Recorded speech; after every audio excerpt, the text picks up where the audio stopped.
May I now invite Professor Anuradha Chinoy to share her thoughts. Yeah. Thank you, Chair and friends and co-panelists.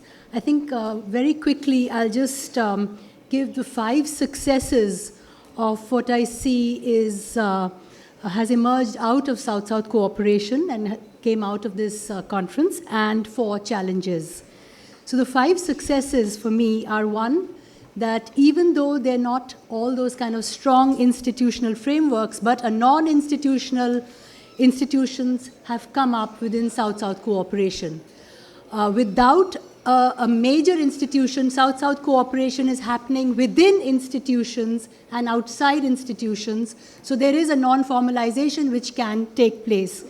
2, the importance of South-South cooperation has been that it has challenged many hegemonic narratives like Eurocentrism, the Western domination of political theory and thought, and instead, it isn't that there is just one homogenized thought process from the South, but there is a democratic process where there are multiple ideas from the South which have come into the international system. The 3rd success is the inclusiveness.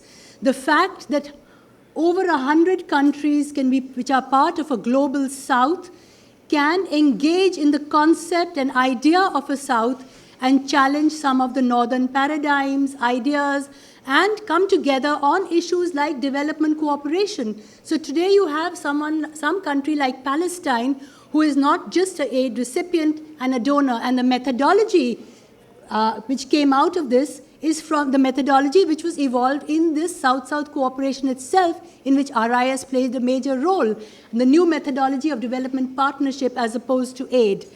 The 4th success story is really the new multilateralism, that even while the South has challenged the old multilateralism where they did not get the space on the great green tables of the IMF or WTO, they have made their own space, whether it's through BRICS or methodologies like this.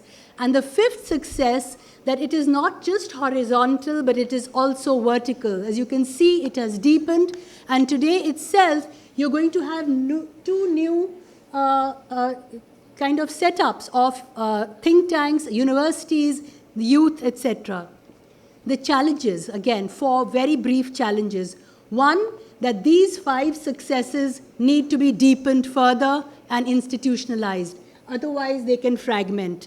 Second, there's a danger now of the North coming into the South, meaning not physically, but some of the countries of the South have become the North. And therefore, this is a warning that we should not evolve the same mindset of that North that we shook off. We should not have the same hierarchy, divide and rule policies, different kinds of colonialisms, etc., which we fought again.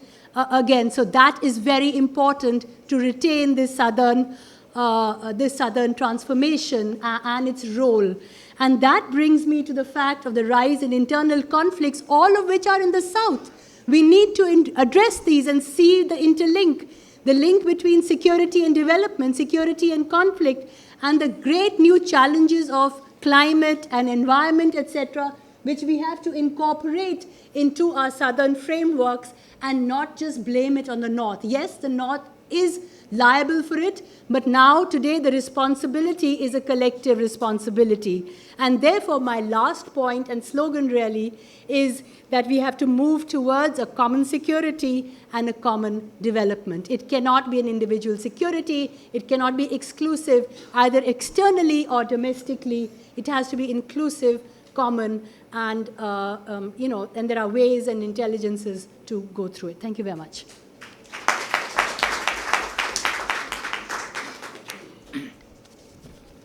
It is my honor now to introduce the resident coordinator of the United Nations in India, my colleague Renata Locke-Desailly, for her presentation. Thank you very much, Jorge. I just wanted to share with you the fact that I was unable to join you for the first 2 days, and I regret that very, very much. I can hear already from some of the readout of the last 2 days what a rich discussion you had. I will not attempt in any way to provide any new thoughts, only to share with you a little bit of impression from a lifetime spent in development, which led to me actually living and working in the South much longer than I ever lived and worked in the North, and particularly working with countries not only on their own domestic development, but also on their South-South and trilateral cooperation. And through this experience, I developed a profound appreciation and respect for South-South, because for me, it opened up new windows and new doors towards perceiving how we do development. And I just wanted to share, you have great theoreticians in this room who are, I'm sure, very advanced on the theory of South-South, but from a very personal and impressionistic, intuitive perspective, I came to appreciate the diversity of South-South, because when you're a small country, South-South looks different from when you're a big country. When you're more further advanced on socioeconomic development or less, it looks very different. And I came to appreciate the diversity and also the spirit that came with South-South. So as you work towards trying to strengthen the contribution of South-South, I hope that you still leave space for this diversity, because I think that's part of the strength. I think that when countries wish to help one another, they bring a different characteristic, because each country is special. Each country has its own heart and soul, and each country has its culture. So I think that there needs to be this specificity to South-South, in addition to trying to put parameters around it. So I would just like to say how profoundly moved I am by many of the South-South experiences that I saw. Many of them were really peer-to-peer support. Many of them came, without theoretical frameworks, which enabled them to be, in a sense, almost more sincere, more spontaneous. And so they definitely had a qualitative difference. And it's that qualitative difference that I think we're all working towards preserving and strengthening as we go forward. I also liked very much what my friend Mr. Debapriya said in the previous section, that it's not an us versus them. The North came with certain strengths and weaknesses, and the South comes with strengths and weaknesses. And I think the purpose of all of it is to build the strengths of both. So I hope that the approach that we take towards South-South is one of really bringing the best of the South to the fore for other countries of the South. And now we even see South-North taking bigger place on the stage. I'd like to just conclude by expressing my deep thanks to the Ministry of Foreign Affairs for their support, Ministry of Foreign Affairs of the Government of India. I'd like to express thanks to RIS for the extraordinary work that they've done, to FIDC for bringing the wealth of their knowledge and experience, to NEST, and of course to express my profound gratitude to the Honourable Minister for taking time out of his very busy schedule to join us today and to bless this closing ceremony. And I would be very remiss if I didn't thank my dear colleague Jorge and his team for the extraordinary work that he does in terms of supporting the South-South agenda on the international stage. Thank you so much. Thank you, madam. Thank you for coming and sparing your time here. Well, we have been all looking forward to listening to Honorable Minister, and may I now invite you, sir, to kindly share your thoughts with us. Yes, please.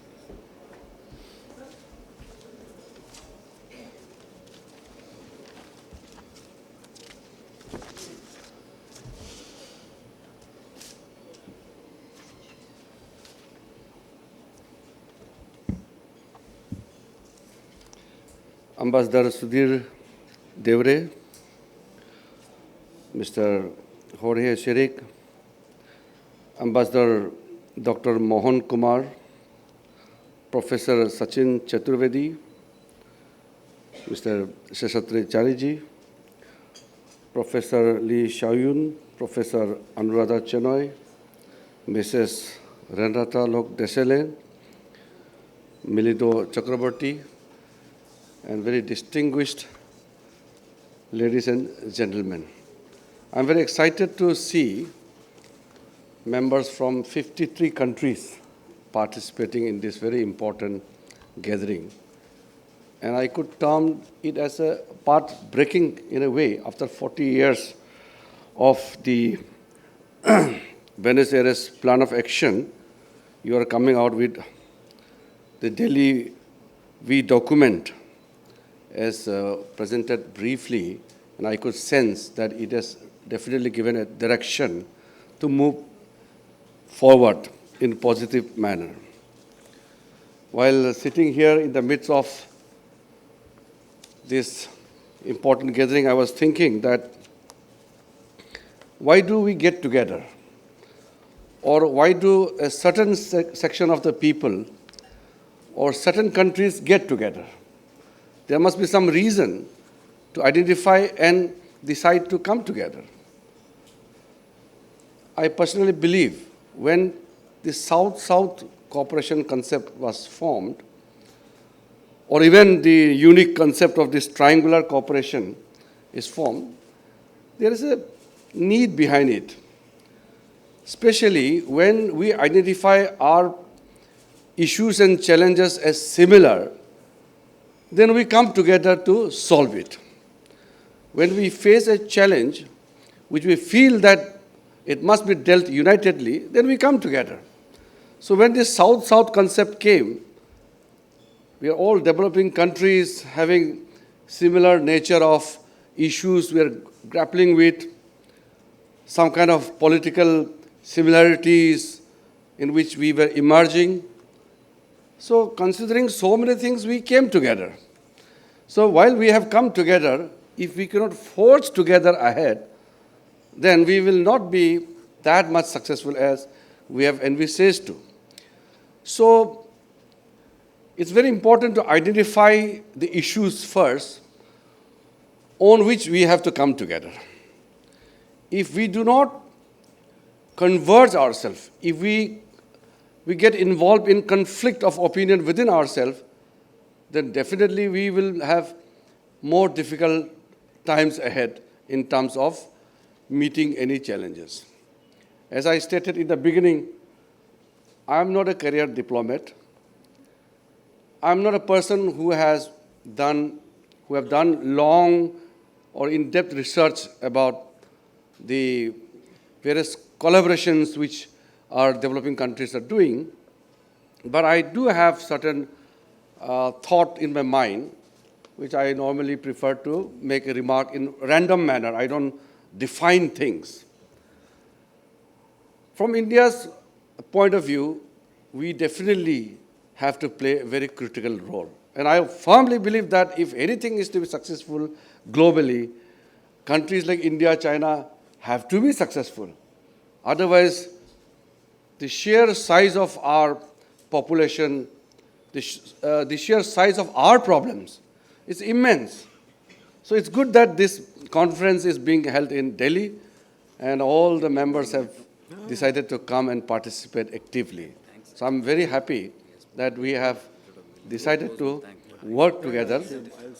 And then another, this triangular issue, this triangular cooperation, I cannot really comment much about it. It's more unique. The South-South cooperation is natural. It's more natural. The triangular conference or cooperation, whatever you call, will be more unique because the issues are not same. We are not facing same kind of situation, but still we sit on the same table. When any issue is global, then everybody has to come together. It doesn't matter big country or a small country, rich country, poor, developing, underdeveloped. It doesn't matter. After all, the issue is global. So we have to come together. So both these concepts are interesting. But since you are devoting time on South-South cooperation, I feel that India definitely has to play a very important role in that. Our government, our Prime Minister Narendra Modi has clearly defined how India looks forward in terms of our responsibility to deal and to work with the rest of the countries. And lots of issues are being tackled in a domestic way. We have our own inherent developmental agendas for ourselves, for the governance, which we feel can be shared with many countries. In my various capacities, when I go and meet the friends across the globe, most of the experiences, what we have seen outside, can be explored, can be imported here, and many things what we have done in India can be shared with other people. So it's basically sharing the experiences with each other. So definitely when we are meeting for the South-South cooperation, we have much more to share with each other because of the fact that most of our issues are common. And we have to deal it in terms of all commonalities which we have in a joint effort. Prime Minister had stated one important vision for us, for India. And while setting out the developmental agenda, he had elaborated about 4 E's: education, employment, entrepreneurship, and excellence for overall empowerment of the youth. As a Minister for Youth Affairs and Sports, I have a responsibility to ensure the large population, the large young populations of India are engaged in a positive way.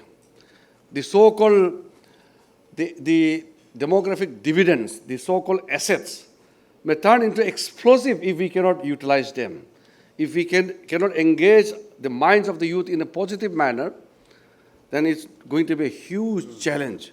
And this, we have around more than 600 million population below the age of 25. And this population, if we don't engage now, what will happen after 40 years when this segment of the age group moves beyond 60 years? Who are going to handle them? Who are going to tackle them? Who are going to take care of them? So we have adopted various programs to attract the youths. So there in this context, I feel all the youths across the South countries must work together, must think together. So we need to have larger cooperation amongst the youths. If youths are together, if youths are properly shaped, and then half of our jobs are done.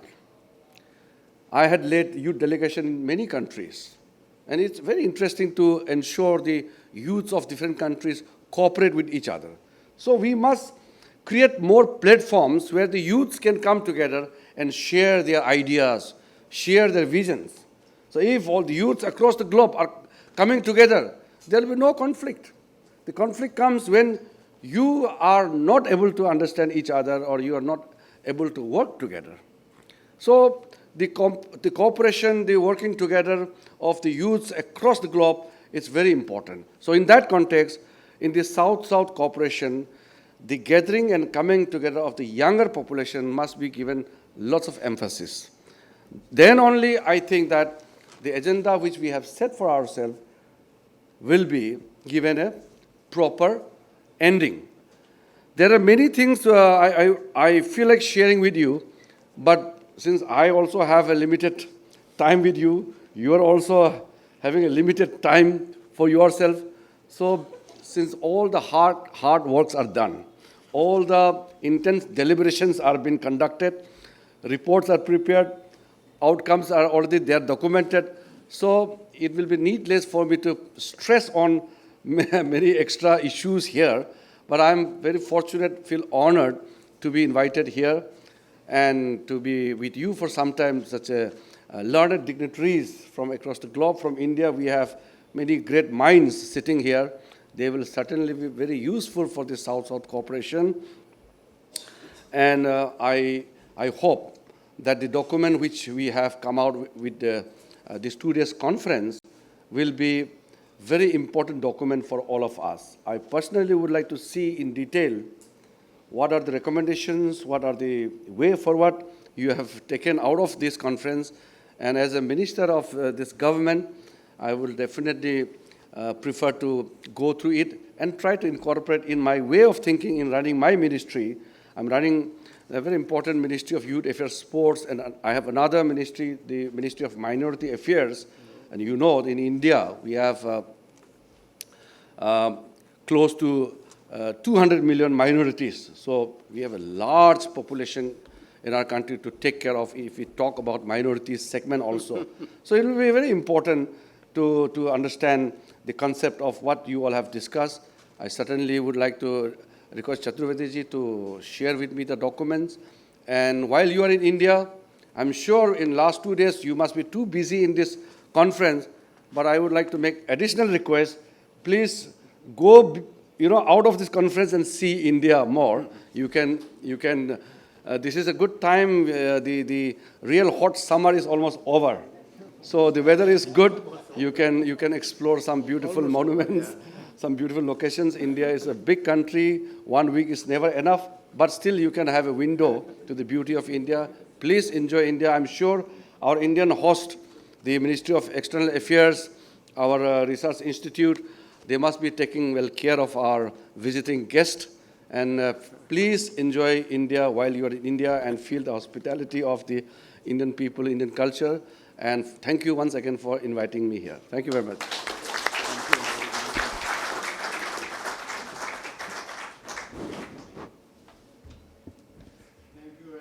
For your very enlightening and encouraging remarks. I think what you said is absolutely true, that South-South cooperation is natural, triangular cooperation is unique.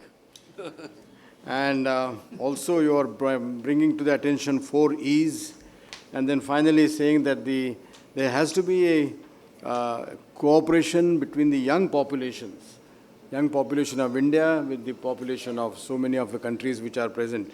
But for that, this whole concept will not really fly. And I think taking cue from your remarks in advance, I think RIS has today planned a Young Scholars Program under the auspices of the South-South cooperation. So once again, thank you very much, Excellency. Now may I request Chairman of RIS, Dr. Mohan Kumar, and then followed by Dr. Chakravarti to briefly sum up and also give vote of thanks. Thank you, Chairman. I don't think I'm going to sum up. I think that was done more than adequately by my colleague, Professor Sachin Chaturvedi. Two points, really. One, I wanted to acknowledge the tremendous work done by the Director General, Sachin Chaturvedi, along with his team.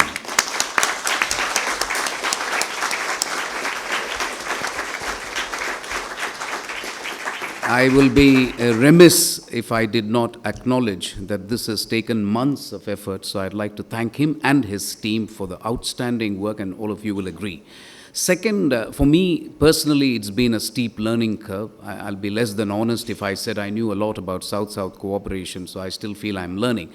But more importantly for me, and this is where I want to conclude and then request my colleague to deliver the vote of thanks, I think South-South cooperation, if it does not help southern countries tackle uncertainty, which is upon us, then it's going to be a problem. I mean, if I had said that 5 years ago, US, China were going to be at each other, or Japan, Korea were going to be at each other, I would have been described as a stark raving lunatic. And yet, that is what is happening today. So I think South-South cooperation can help countries face this tremendous uncertainty. And I'm only talking of the trade sphere. But God knows there are other things in the geostrategic sphere which are more uncertain than this. And I think that is one thing I'd like to emphasize. The second thing I'd like to emphasize is the southern narrative. I think my colleague Sachin underlined this, and I'd like to emphasize that if we can go towards a southern narrative, then that would be very, very useful. I am going to be extremely partial towards the university in which I teach and recognize 3 of my very illustrious and outstanding colleagues who are here. Professor Siram Cholia, Dean of my school.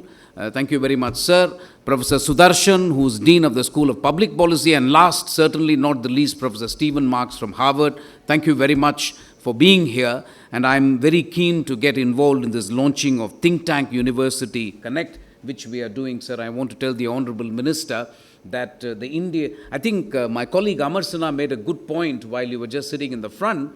We talked about a lot of things, but the importance of education in South-South cooperation should not be underemphasized. It's a very, very important, and India's university scene, sir, is just beginning to take off. We now have some excellent private universities. I have the good fortune to teach in one, but there are several others, and I think we are doing a fantastic thing. Sachin, would be 50 institutions we are trying to connect by launching a Connect program today at 4:30. And I think that will also help us get our act together. But once again, thank you very much all for coming. Professor Milindo, please, if I can request you for the vote of thanks.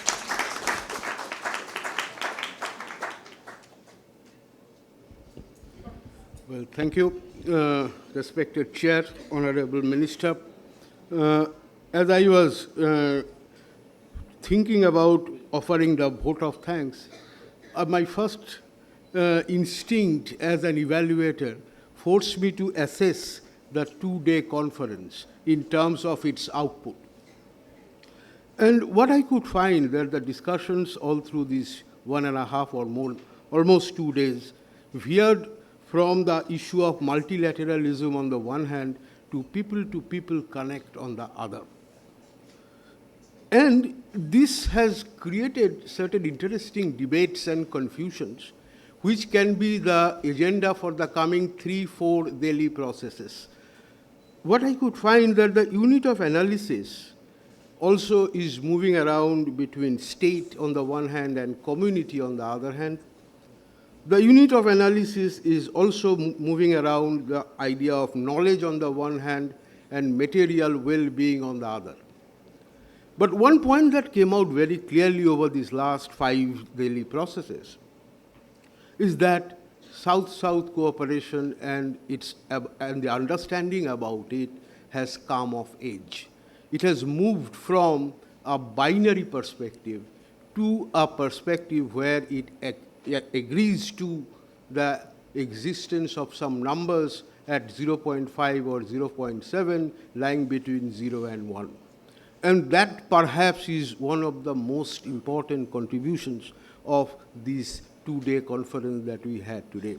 And as we move forward, we are expecting that in Delhi 6 or in Delhi 7, we will be able to identify some more numbers between 0 and 1 and have much more debate on these issues, because the main point that has been identified in this entire discussion is that South-South cooperation is not, I am repeating the word not, a static process. It's a dynamic process. It has its own dynamics, and these dynamics makes it vibrant and raises number of issues to be settled, and the moment you settle them, some more new issues come up for settlement. So with this observation, this is my great privilege to offer vote of thanks to our partners, Ministry of External Affairs, Government of India, Forum for Indian Development Cooperation, and Network of Southern Think Tank. They contributed immensely to the organization, conceptualization, and implementation of this so effective and conference that we had for the last 2 days. Honorable Ministers, Mr. Piyush Goyal and Mr. Kiren Rijiju must be thanked for being gracious enough to participate in this deliberation and share their ideas and experiences with all of us here. I must thank the panelists, the chairs, the co-chairs, discussants, rapporteurs, and the exhibitors who put up their stalls just outside and also made us aware of the different facets of South-South cooperation throughout these 2 days. And I'll be failing in my duties if I have the greatest thanks for all the participants who gathered over here. I would like to give them a big hand. So the participants really played a very, very important role in the entire discussion over these 2 days. The students, volunteers from different universities contributed immensely to the organization of this conference. My heartfelt thanks goes to them. And finally, I won't be failing in my duty if I don't thank my colleagues at RIS who have been working for last 6 months in making this conference a success. So a big hand for them as well. Thank you very much. On behalf of my co-panelists, Mr. Gorge, and other panelists, I would like to once again thank Honorable Minister and thank you all for coming here and making this conference a great success. Thank you.